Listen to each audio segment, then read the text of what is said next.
Today's program is being presented by Gordon Feller, and it's very, I think, a hot topic. The future of transportation in the light of telecommuting and autonomous vehicles we call driverless cars. I've been very fascinated by this. I've talked about this at various city council meetings and at the supervisors. We're really in a place where we're having quite a revolution brought to us in technology that's now coming down from just the internet to the world of things. And the biggest thing that we basically are looking at in our world here is our cars. Oh, that's interesting. You're right up here and it really comes alive. Gordon was the director of urban innovation at Cisco Systems, and he now serves there as a consultant. Prior to Cisco, he was the CEO of Urban Age Institute, and in that capacity advised many multinational companies, cities, foundations, and governments on economic and technology issues. He's a graduate of Columbia University, where he served as a Lehman Wallach and Dean's Fellow at the university. Currently, he is on the board of directors of a very interesting organization called Meeting of the Minds, which you can meet at Meetings of the Minds, that's plural, .org. He also is serving as a member of a think tank at the Smithsonian while retaining his activities at Cisco. He referred to himself to me as a one-third person. I imagine he's been very busy at all these things. During his talk, and perhaps afterwards, he wants to, and I would like you to pay attention to this event that he's going to be holding at this meeting area over in Richmond, where these issues concerning the future of urban communities is going to be highlighted, and probably something that those of you who might be particularly interested in this will want to attend.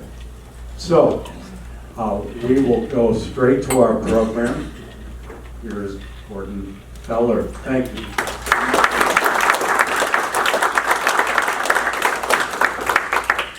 Thank you, Clayton, and I'm glad to be here. Carol has told me about what you're doing many times, so now I get a chance to actually see what Carol and Clayton and the rest of you have been up to.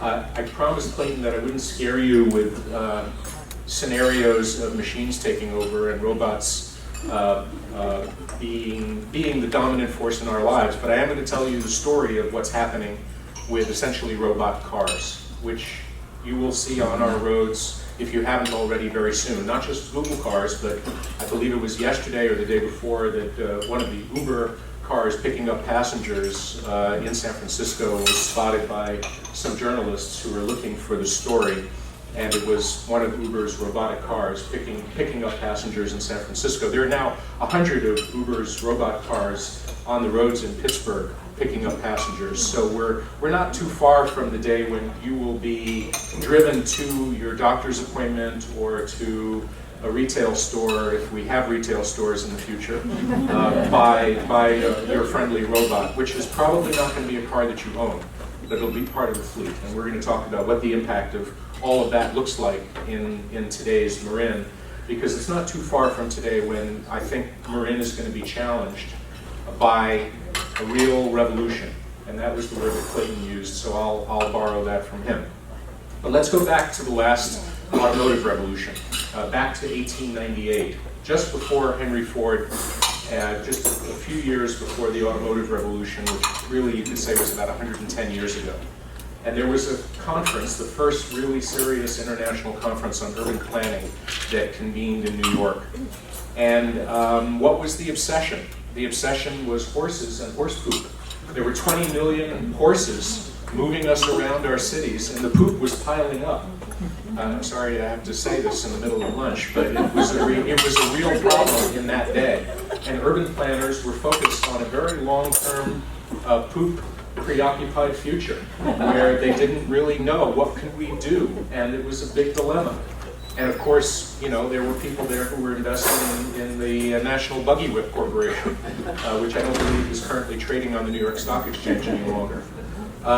So the oncoming avalanche of the automotive revolution was really completely invisible to really smart people who were thinking about the future of cities in 1898. Lo and behold, just a couple of decades later at the World's Fair, General Motors in the 30s decided to say what the future of automotive was. And they thought just around the corner, because GM prided itself on having a team of people who were futurists that looked around corners. They said the future of cars coming soon was an automated vehicle. I think that at that time they called it a robot car. Robot, by the way, is a Russian word. And so that first wave of the automotive revolution really forced a lot of rethinking about cities. And we can discuss a lot of the nuances of what happened when automotive companies decided, for instance, to buy up and to tear up light rail systems in cities all across the United States to make cities more dependent on cars. We'll come back to that. But I wanted you to really kind of look at this moment that we're at in the road, the fork in the road. One path leads to heaven, I think, or something pretty close to it in terms of urban mobility, and the other leads to hell. And I'm going to try and describe what that looks like, but bear with me because it's a bit of a jigsaw puzzle. And unlike most of the jigsaw puzzles that we're used to, where the box, you know, has a picture of what you're supposed to paint with that jigsaw puzzle, we really don't know what that future is exactly going to look like. So I'm going to describe different segments and different puzzle pieces, and maybe together we can figure this out. So let's go back in time a little bit. So 110 years ago, Henry Ford basically creates that revolution. And about 50 years ago, you know, we made a really complete transition from the horse and buggy to the car. And you know, the Amish people are holding out, but I suspect that this is just a matter of time. But now, the estimate by economists is that 2 out of every 8 hours at work are spent, you know, paying off your car and associated car expenses. That's 35,000 people a year in the United States dying, somewhere between 35 and 37,000 dying from car accidents a year. That's 4.4 million people seriously injured in car accidents. I think the global number, I was looking at the World Health Organization's stats, is something like, it's an amazing number. Tens of millions, 28,000 people a week worldwide being killed in automotive accidents. That's a Hiroshima every month, essentially. So if we look at a city, I just came back from Singapore, if we look at a city-state like Singapore, almost 15% of their total land mass is car-related. Parking structures, roads, traffic systems. So they've made a decision that they want to transition because really they have no other resource. They don't have any fresh water, they have to make it. They use toilet to tap, by the way.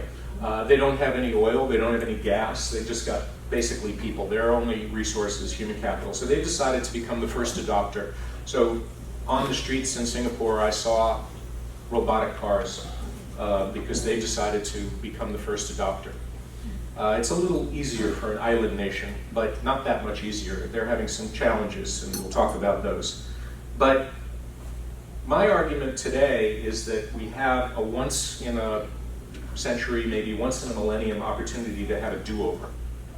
Right? We made the big choice at the beginning of the automotive revolution to adapt our cities and mold our cities around the vehicle. We have a choice now about whether we want to keep with that on the hell side or make another choice on the heaven side. So let me paint the picture for you a little bit.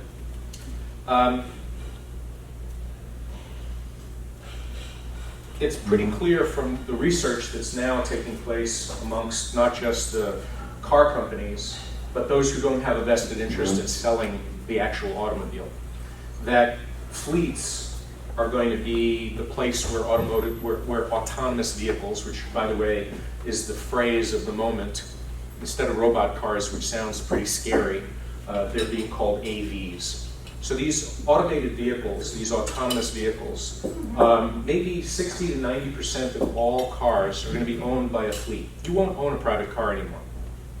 Because frankly, your car is sitting unused 90% of its time. It's not a very good investment for 10, 15, 20, whatever numbers of thousands of dollars that you're spending on your car. It's not a very good investment to have that kind of what economists call asset utilization. It's just not. So the number of cars that are sold into a fleet, let's say a Marin-based fleet to serve Marin residents, is going to be much lower because it will have a lot more utilization. You're not going, Frida, to your doctor's appointment at the same time as Carol is going to her doctor's appointment.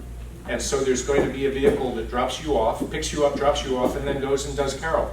And might, for the whole 20-hour cycle, be busy, never really parking. So that's the vision for the automotive future. The AV is not a car that you own. It's owned by a fleet, just like Uber and Lyft essentially are providing you a fleet to get you a solution to get from point A to point B.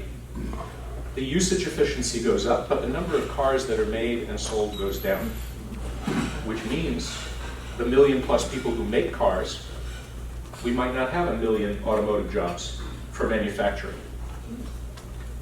And likewise, if cars are automated and AVs don't crash, which is the vision that we'll talk about hopefully a bit today, and which seems to be realistic, because cars don't drink and drive. Cars don't get distracted by text messaging when they're driving themselves. And cars don't get tired. These are all the reasons why people have accidents. And when you're taking those elements out of the equation, and it's a piece of software that's talking to the roadway and talking to other vehicles and learning from the whole experience of all of those vehicles, it could be a revolution in not just how many cars, but how many accidents. So from the healthcare savings standpoint, because remember how many people are dying and being injured, we might save tens, if not hundreds of billions of dollars because of all those people who show up expecting that the public is going to take care of their head injury as a result of that accident that they had. We think the direct cost in healthcare, there's some debate among economists about this, is maybe $250 billion a year. That's a lot of healthcare-related costs from car injuries. The indirect cost, quality of life for people who've been injured, could be as much as another $800 billion. If you've seen the effect of a car accident on somebody you know, it can really be a serious impact on their productivity, in the economy, and their quality of life generally. So let's talk about financial impacts. If you're not parking the car as much as you were in the pre-robot world, and the AV is moving around in that fleet because you're not owning that car, the fleet owns the car, and you're essentially renting it on a time basis for your drop-off, pick-up and drop-off.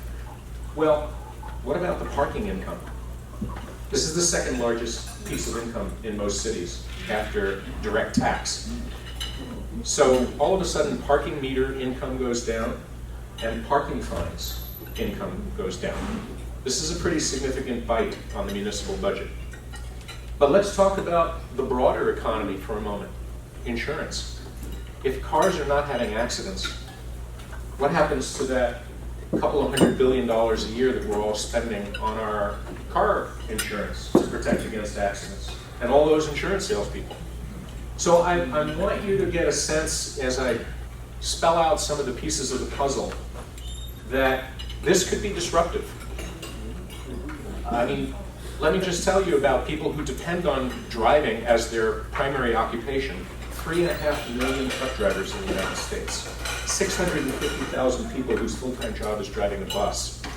230,000 taxi drivers, who are not very happy, by the way, about Uber and Lyft right now. So if these people are going to be dislocated the way that farmers were dislocated when we mechanized agriculture, because really, it was not too long ago, 120 years maybe, when 80% of the US economy was agriculture and 80% of the jobs was agriculture. I think now it's about 4% at the max. So there's going to be this radical and possibly very fast adjustment to a new emerging technology. And in a couple of years, we're going to start seeing the impacts of this. This is the first wave of the automation revolution. A lot of jobs are going to go away, the way that travel agents. How many of us know a travel agent who's full-time employed doing travel agency work? I doubt there's anybody. I can name half a dozen jobs that have disappeared, that just in the last few years are no longer serious categories in the Department of Labor stats. So every technology disrupts something, but of course creates new opportunities. And what the tech guys in Silicon Valley are telling you, at Cisco, at Google, at Apple, is that, yeah, we're going to lose a lot of jobs, but there are going to be new jobs created. Not so sure. You know, the American Trucking Association says that their hope is that the regulators will force, even if the trucks are automated, and they have this sort of carpooling program called platooning, where the trucks going across the country are just one right after the other, and they're all paced, and the Europeans are doing this now. They're hoping that it will still require somebody in the cab. The question is whether that person will stay awake or not. But now we get to some of the more subtle impacts. Let's think about land use. If we don't have as many cars parked, what do we do with all that parking space that we now allocate to cars, the blacktop? Could we have more parks? Could we have more housing in places that want more housing? Could that housing be more affordable because essentially the land is cheap because now there's an abundance of land? What impact is it going to have on land that wasn't so cheap? Will it deflate the value of land because suddenly there's a whole lot more land in the market? My question, of course, because of how green Marin County is not so much about more parks, it's about what the impact is going to be if we choose heaven or hell if we have more congestion. And here's the more congestion scenario for AVs.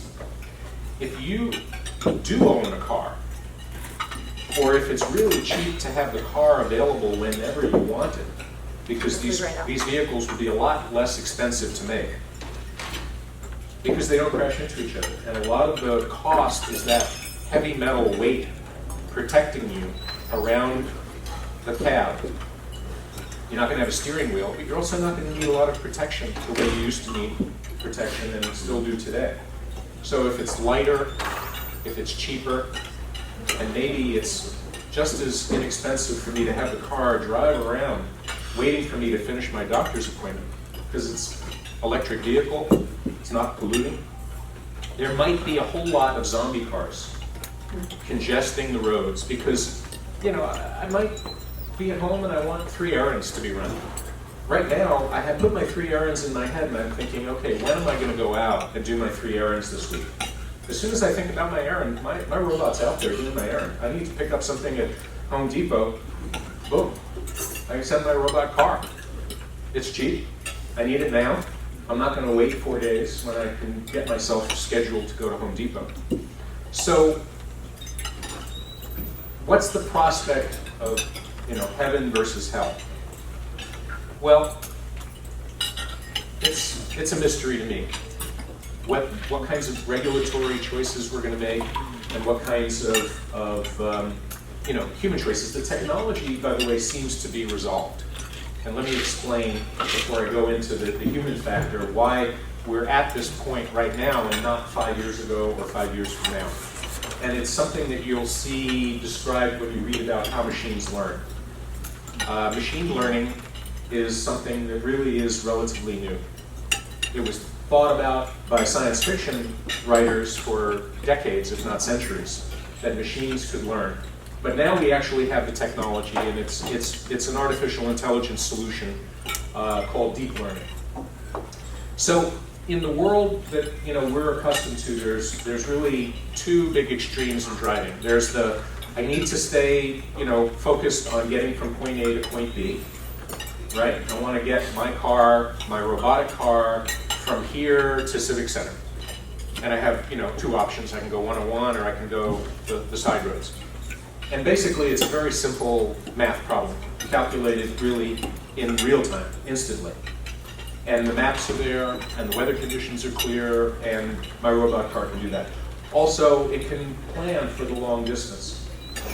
I want to go to Sacramento, and I want to plan my trip. And I want the robot to do it for me because I'm going to be on a conference call or take a nap or write a book. But it's the middle ground which is difficult, which is figuring out as I'm going from point A to point B, that child in the road on the bicycle, what do?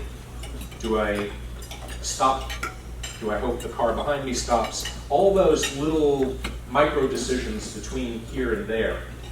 It's not getting that long distance traffic plan, it's not operating the car from point to point.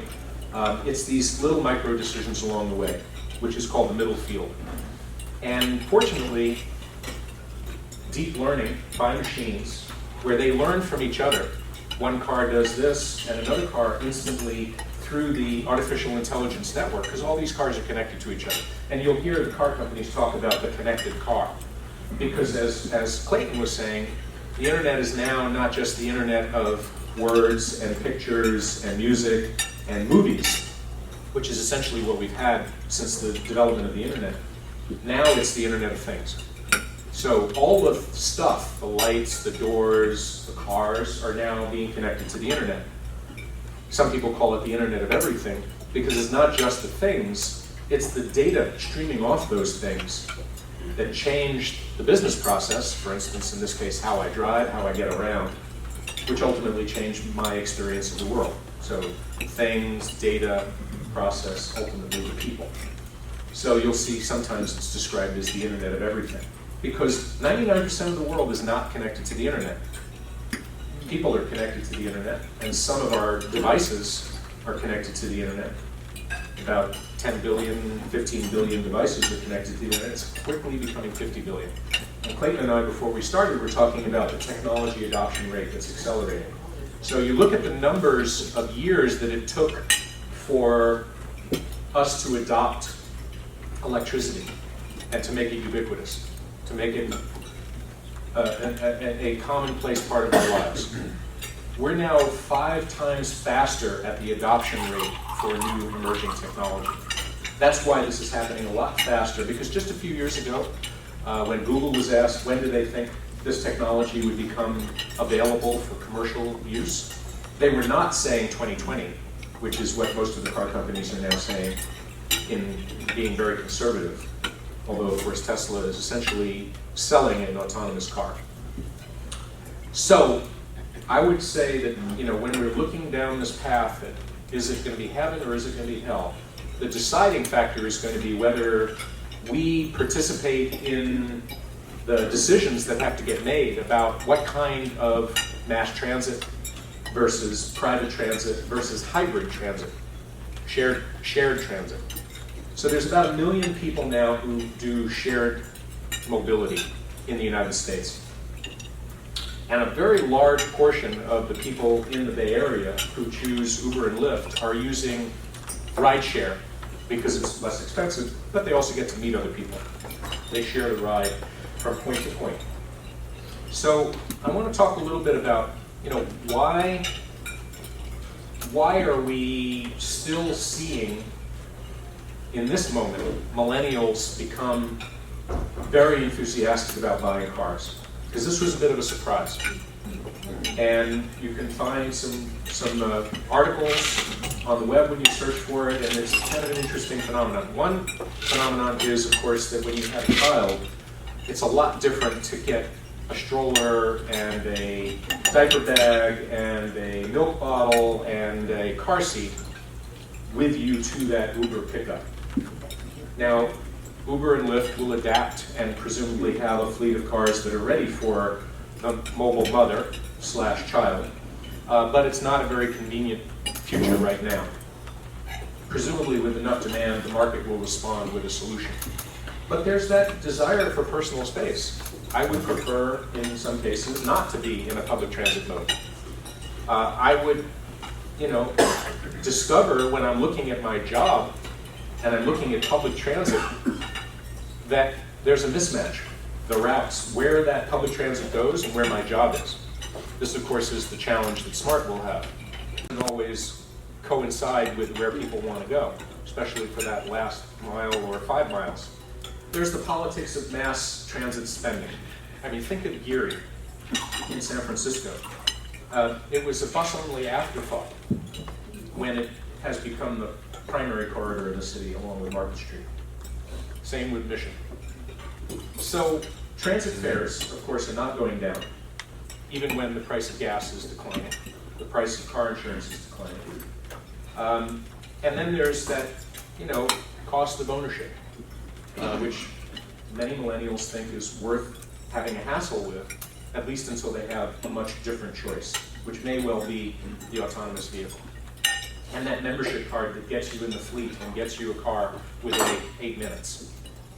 So let's talk about mass transit. The MTC, Metropolitan Transportation Commission, here, which is our Bay Area institution, much beloved and much hated, depending on where you are on the debates right now about things like the bike lane on the Richmond Bridge. They released some data. It's now a little more than a year old, but it's the most recent we have. And they said that the percentage of Bay Area commuters who were taking mass transit, this was as of February 2015, had declined over 20 years. Record ridership, Caltrain, BART, population growth, but the per capita usage of transit dropped since 1991. So despite all the new investments, and think about all the new investments, BART extensions, new light rail systems, new bus lines, what they found is the slice of commuters who were getting into cars, their own cars, was the same basically since the Clinton presidency and since before Clinton took office, Mr. Clinton. So 2013, the number that MTC published was 1.35 million trips on public transit on a typical weekday. Roll back to 2001, before 9/11, 1.45 million trips on public transit on a typical weekday. So, what to say? It may be that as the AV revolution happens, that will shift, maybe for millennials, maybe for all the rest of us. But it certainly does raise a question about where should Marin, with a tight budget, even though it's one of the top 5 wealthiest counties in the United States, it's still got a tight budget. And the question is, where should those investments go? So this is not kind of idle exercise, right? This is not just futurism. The old joke among futurists is you put 4 futurists in a room, you get 5 different futures described to you. So there's not a lot of agreement among futurists. But this peering around the corner exercise that we're going through is going to probably be frustrating because some of the pieces will be contradictory on the jigsaw puzzle as we start putting our picture in place. But there's a high cost to doing nothing. And I think we have a chance, particularly in this county, with an aging population, but with a flow of young people and babies coming from the southern part of the Bay Area, from below the Golden Gate Bridge, we have a chance to shape it. Because as we say in Silicon Valley, if you're not disrupting something like the transportation industry, you are going to be disrupted. So, the impact on jobs. Think of all those repairmen who are not going to be repairing cars that are damaged in a fender bender or worse. Think about the impact of electric vehicles, and all the robotic vehicles are going to be electric vehicles, on the fuel tax, right? We finance the highway system and the upgrade and improvement of the highway system based on the fuel tax. Fuel consumption is going way down as electric vehicle usage goes way up. Parking revenue, driver registration fees, billions of dollars for California. Local taxes, state taxes, federal taxes are going to be imbalanced. Maybe insurance, car insurance as we know it, will go away.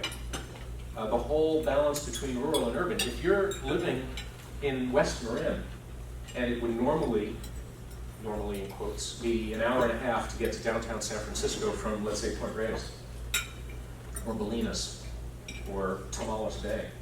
If a robot is driving me, I might actually like that drive. I might certainly like to live in a very quiet, cool spot in the trees. Whereas, you know, if I'm driving that car, it's stressful. I might want to live way closer to my job downtown. So maybe our whole land use and planning strategy is going to have to shift. And maybe the retail future as we know it will be dramatically changed. Because, you know, it wasn't too long ago that Amazon was fighting with their competitors to see who could get you 2-day delivery. Now, I think some of you know, it's 2 hours. And they're talking about, you know, drones. So drones are delivering your package, your Amazon package in Europe, and they're about to come here. That's much faster than 2 hours.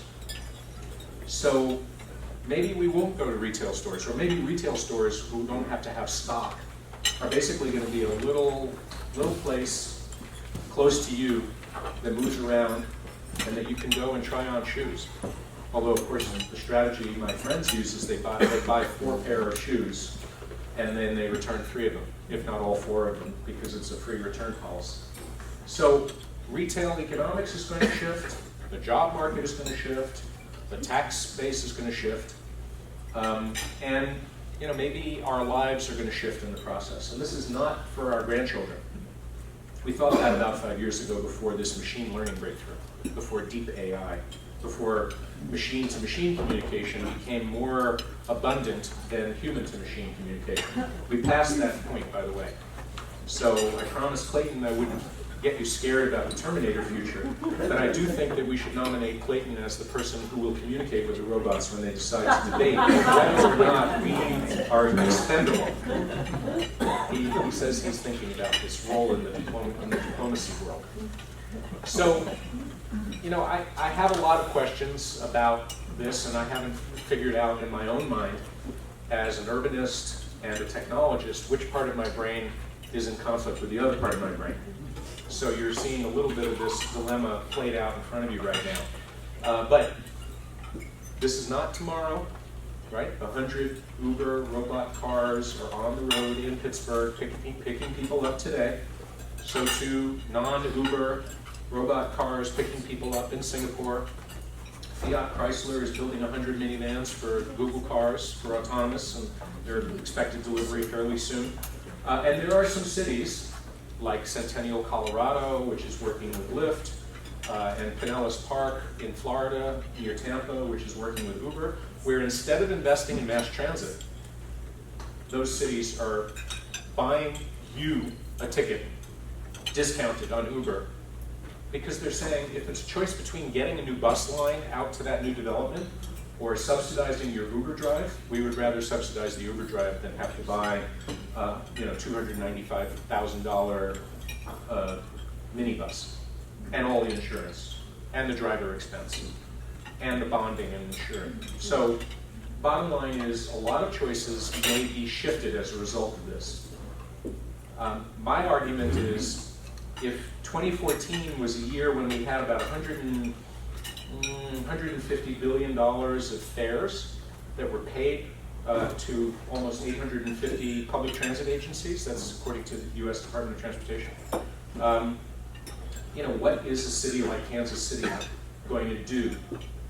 Cisco's been involved in a public transit project in Kansas City that I've been very involved in. Well, they turned to a company which is not Uber and not Lyft, a company based in Boston called Bridge with a J. And you'll see some of their vehicles running around the Bay Area, and they're an alternative. Now, they're unionized, which the Boston mayor liked. They're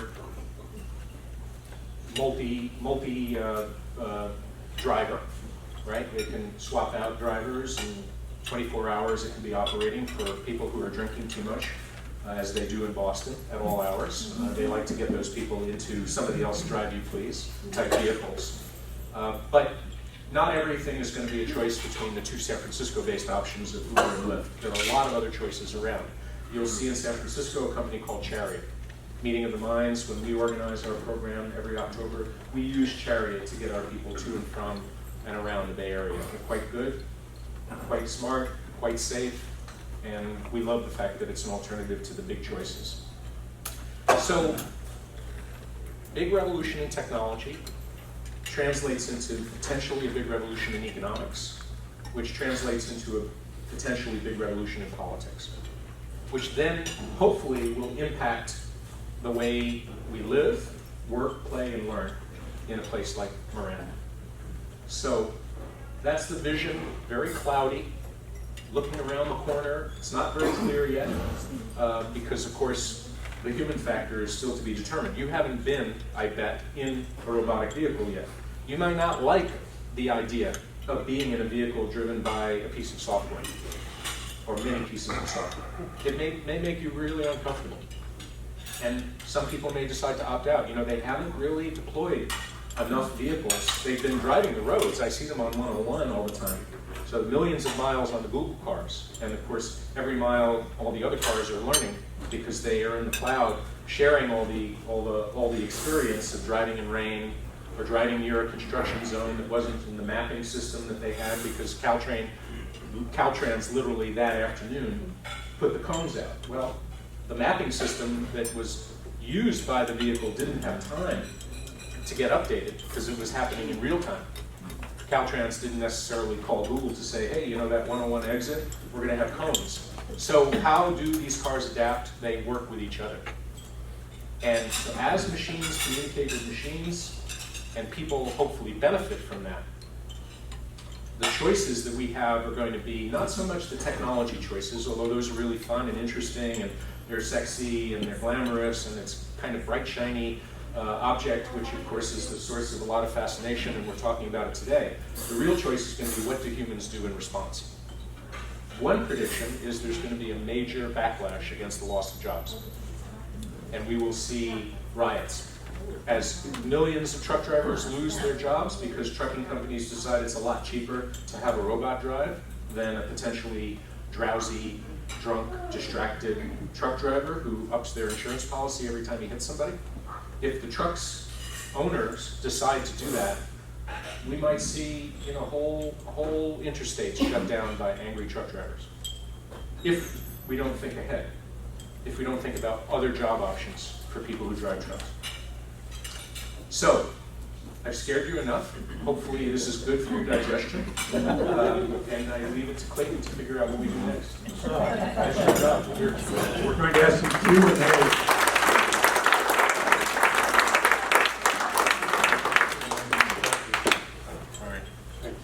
Okay. Are we, we're on.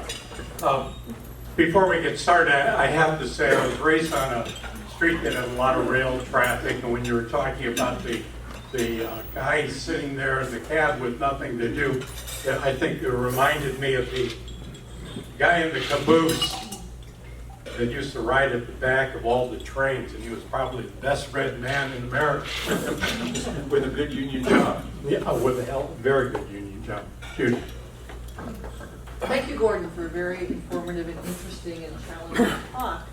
With all the repercussions that all the repercussions that I hadn't quite considered.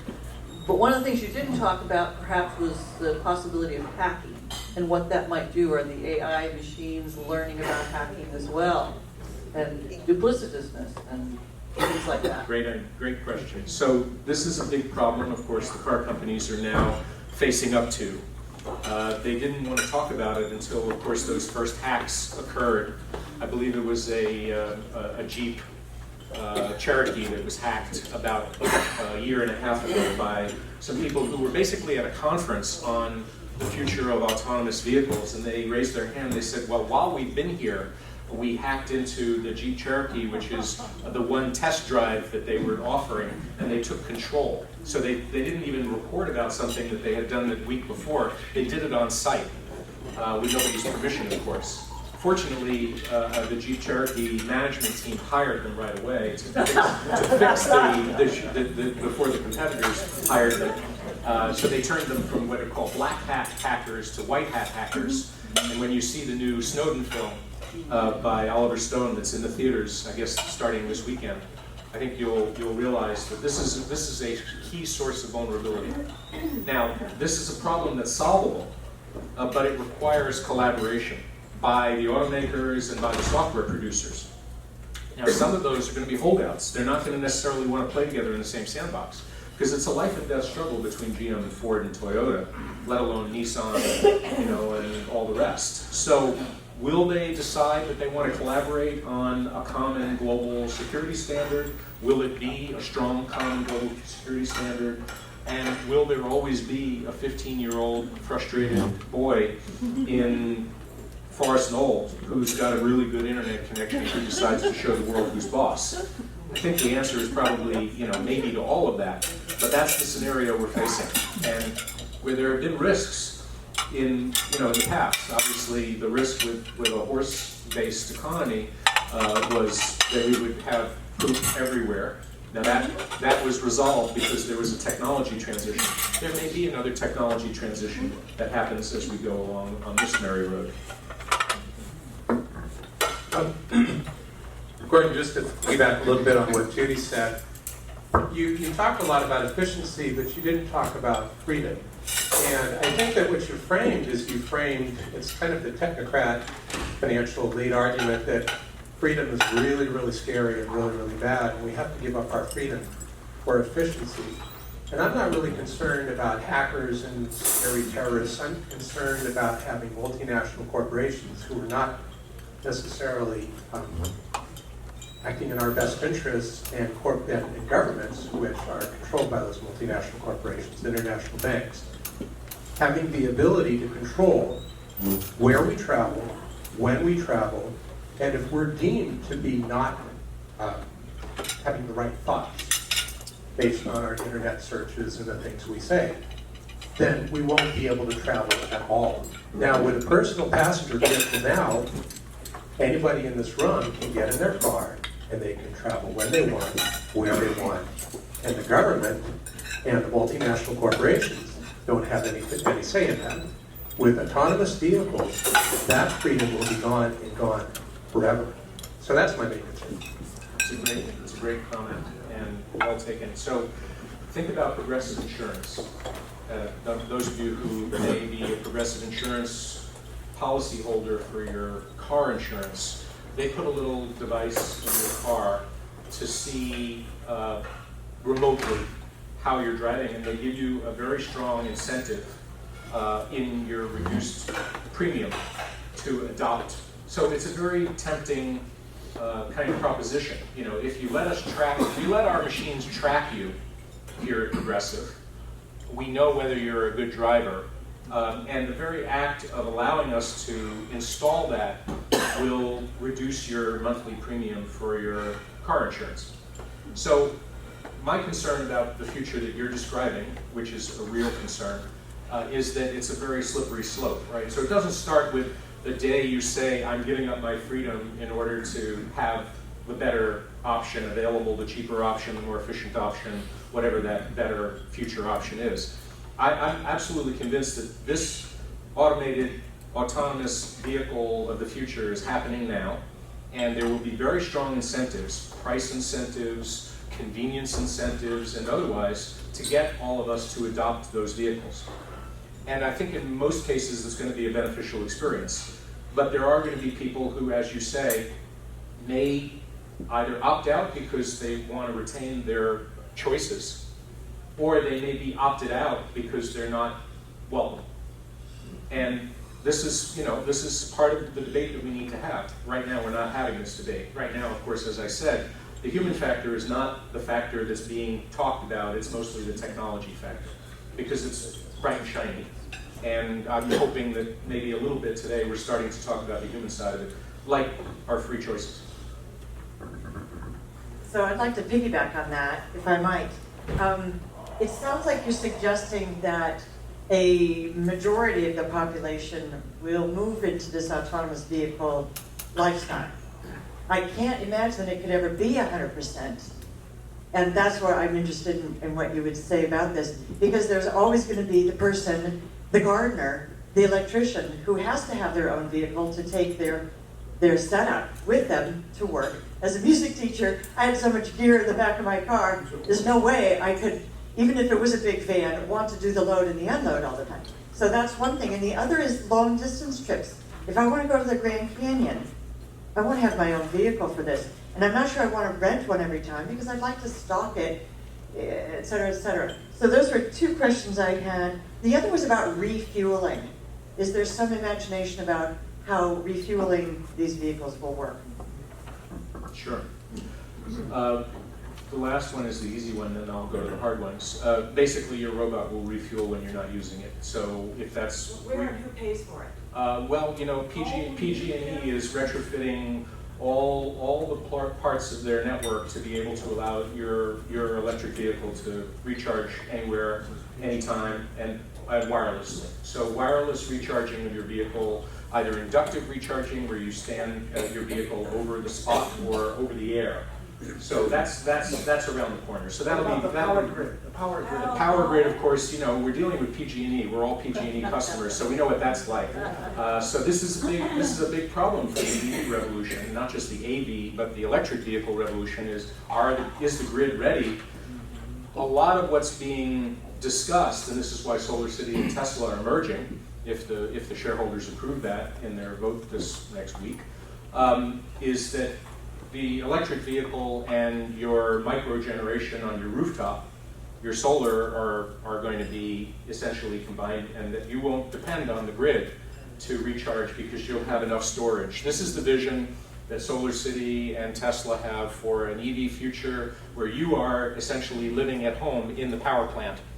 And during the daytime, you're capturing the electrons, and during the night, when they're stored, you can recharge your vehicle. And this is a happy cycle. That's the vision that Solar City and Tesla have together. Obviously, PG&E doesn't like that vision because they're investing in the grid. Even if it's an inadequate grid, they worry about that. But back to your important question about choice. So this is the messy problem of every technology transition, is having to live with the both and not just either or world, where you'll have frail, distracted, drunk, tired human drivers on the road simultaneously with relatively perfect robotic drivers. And you'll maintain your choice, and the two of you there at the table are going to adamantly, hold the line against this, and there will be lots of people like that until maybe the government decides that you don't have any choice anymore. But the messy part is that the robot cars are going to have to figure out, are you distracted? So they are now developing technology. Toyota currently sells it and installs it as a basic part of your package that looks in your eyes from the console. And if it sees that you're distracted or if it sees that you're tired, it will slow down, but it will also tell the other cars in the area that you're a troublemaker. So keep that in mind, because this is where your government wants to know who bad drivers are.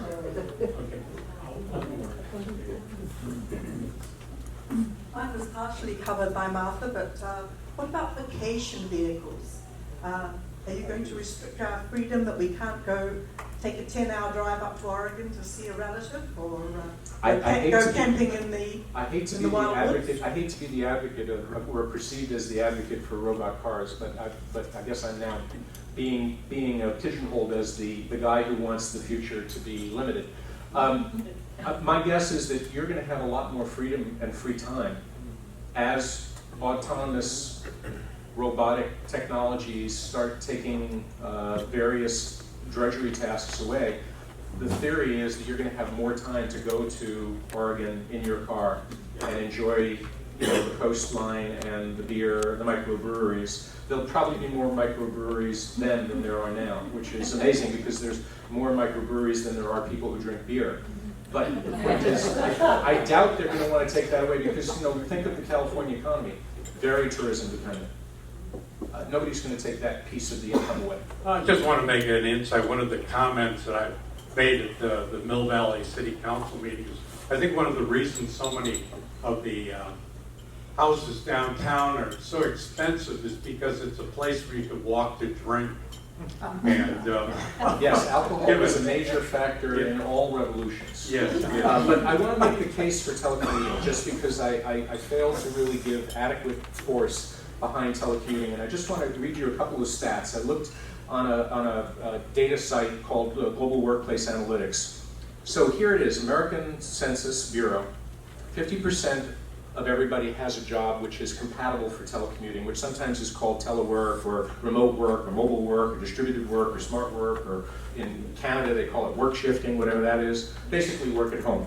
So 20 to 25% of those people are telecommuting with some frequency. 80 to 90% of people surveyed who have jobs would like to work at least part-time, and they mean like 2 to 3 days a week. Who doesn't? Who doesn't want to work from home? Except if you hate your spouse, I guess. But here it is, Fortune 1000 companies, I visit a lot of them, are revamping all of their spaces. Because frankly, if you go to these companies, there aren't a lot of people at those job sites. They prefer to work either on the road or from home. So the surveys say that most people are not at their desk 50 to 60% of the time, that they're in the work building. So the average telecommuter is a very desirable demographic. College educated, 49 years old, 58,000 a year salary, and they're working in a place with more than 100 employees. Now, 75% of all telecommuters earn more than 65,000 a year. They're in the upper 80th percentile of all employees. So I would imagine Marin's future would be very interesting if we had not just ubiquitous wired connectivity through cable, but also high-speed wireless broadband reaching everywhere. And I know that that's not the case today. Yeah.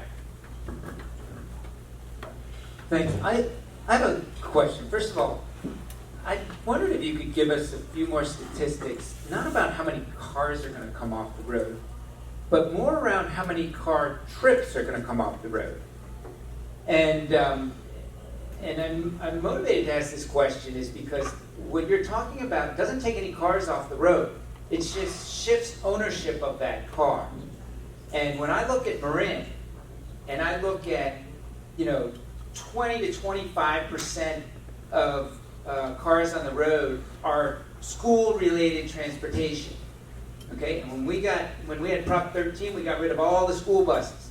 There's a huge financial incentive to bring school buses back, yet we have not done it. So you talk about financial incentives and the actual number of cars that you're going to take off the road.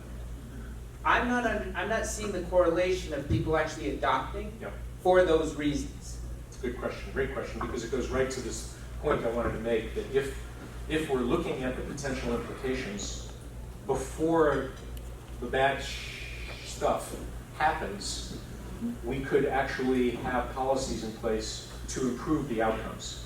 So the improved outcome would be less car trips, because less vehicle miles traveled, less congestion, we need to repair our roads less, we have less time in a trip and more time with each other, because I think it's probably more fun to actually interact with a person than a robot, even if the robot is driving you around. So one answer, of course, is we don't know. We don't know what the impact, I was guessing at all of these impacts.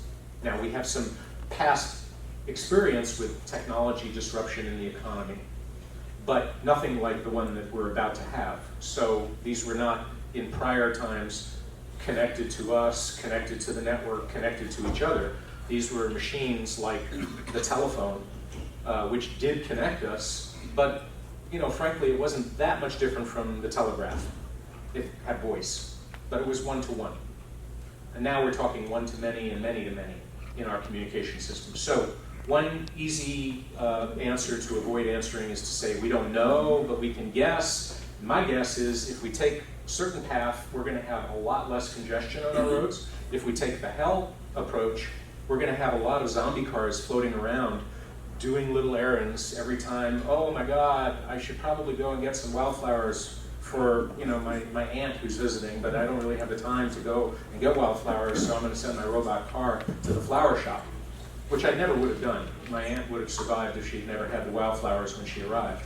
So this debate about what policies would Marin or the Bay Area through, God forbid, ABAG, or the broader California state legislature, what should the policies be that will discourage zombie cars and other behaviors that will increase the likelihood of greater vehicle miles traveled as a result of this technology transition? My hope is we all travel less and we spend more time in our neighborhoods, and we get to know each other, and we get to work together on improving our neighborhoods. And yes, we do have robotic cars, and they take us places, and maybe they do errands for us, but we have incentives to discourage overuse of a new resource. Can you describe an incentive? I mean, Uber does that already. How is it not? It could be a policy that says if we license your fleet and there's nobody in your vehicle, there's an extra fee to the city from the vehicle owner / fleet manager, that every zombie car that doesn't have anybody in it, that's wandering around looking for the next ride or waiting for you to finish your dental appointment, is going to essentially cost that much more. And I will reconfigure my planning. So that's punitive. Excuse me, can we move, we should probably, we have a couple more people that want to.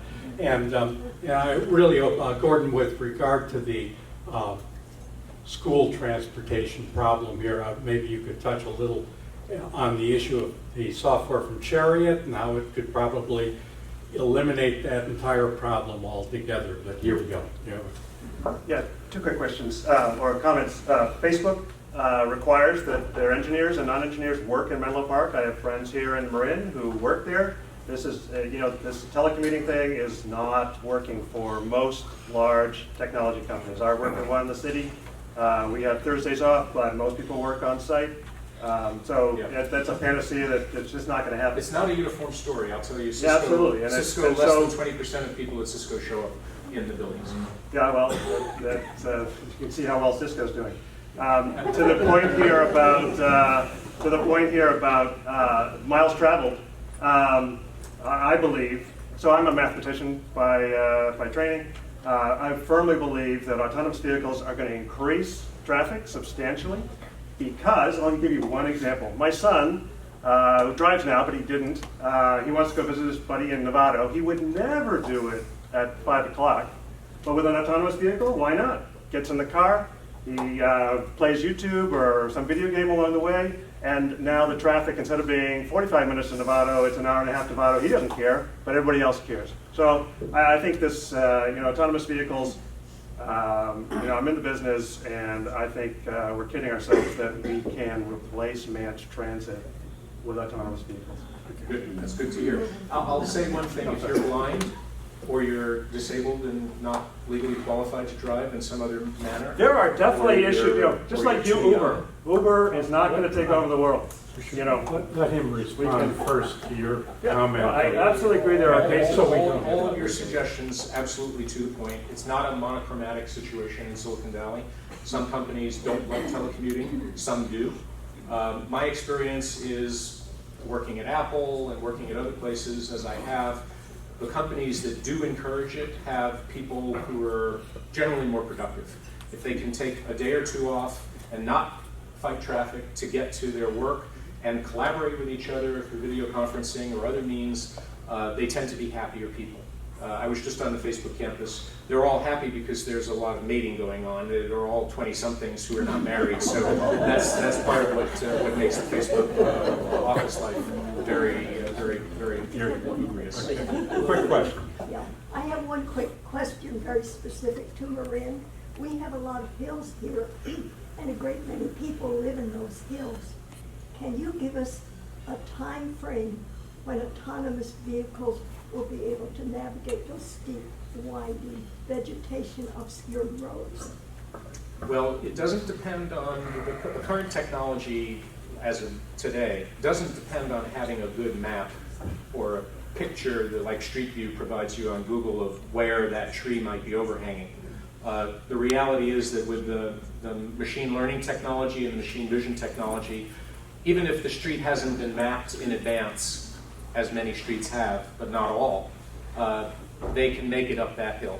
And so the good news is that it's now. The rural service and the urban service are pretty much identical from the standpoint of the machine. The problem is the same.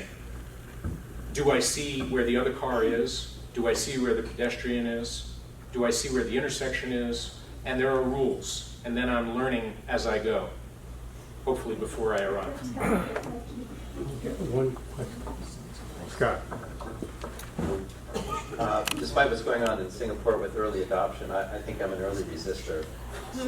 That's why I came here. I almost counted on resistance to the program. Of course, and you know, what you're talking about is clearly a cutting edge, futuristic kind of thing.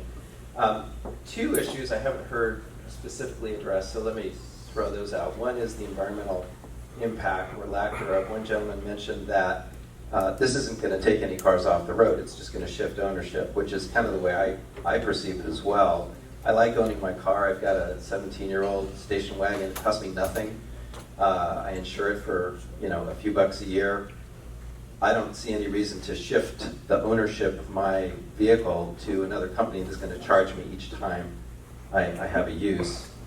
But if someone could say to me, well, you've got a gas guzzler, and if you get rid of that, all of your future rides are going to reduce your carbon footprint, that would be an incentive. So I'm assuming you're talking about mostly electronic autonomous vehicles. But I haven't heard So far they all are. Yeah, so that's one question. The other question I have, and again, I haven't heard this addressed, but to me it's the most fundamental one.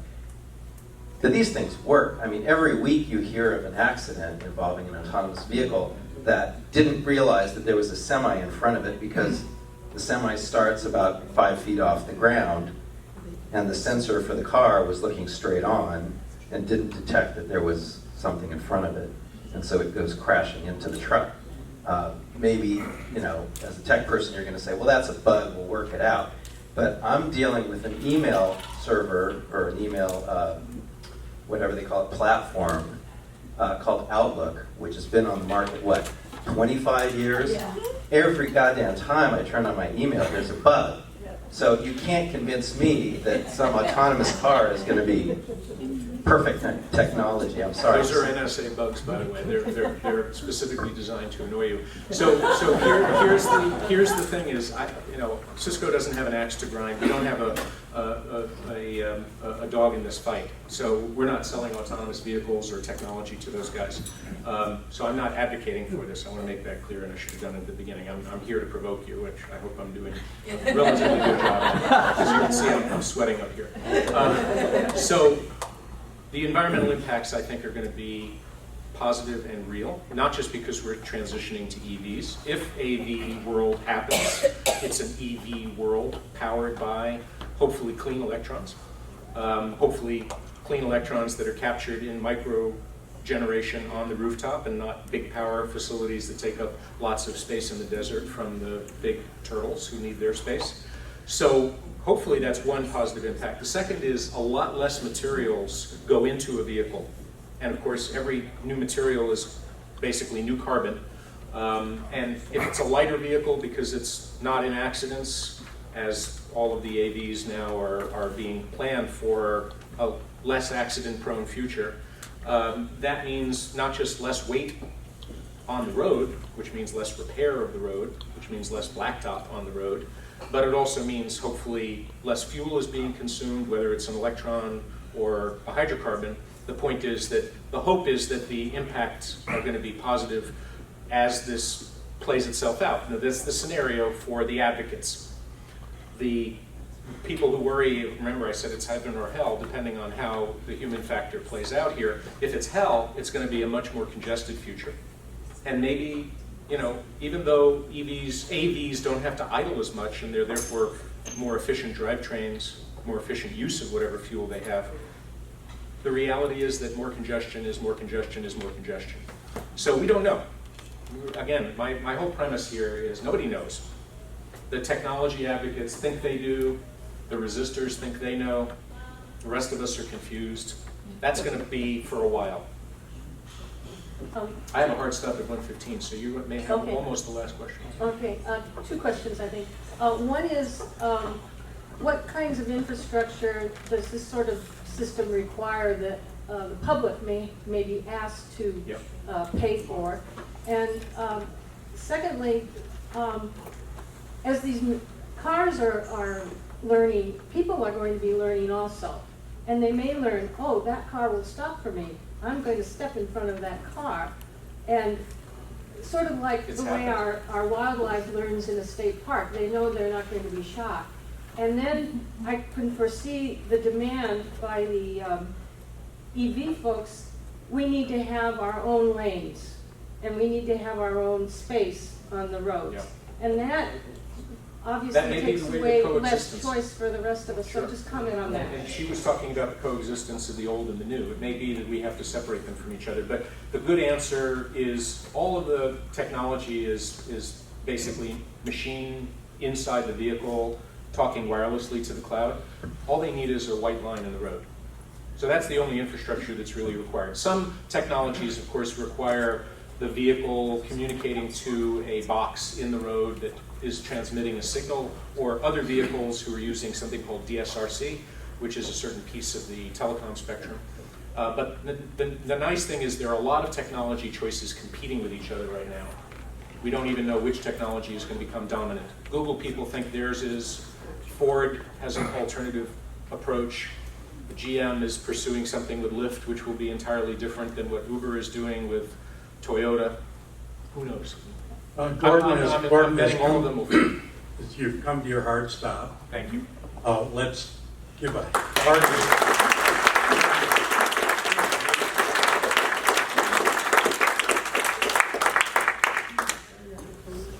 Good question.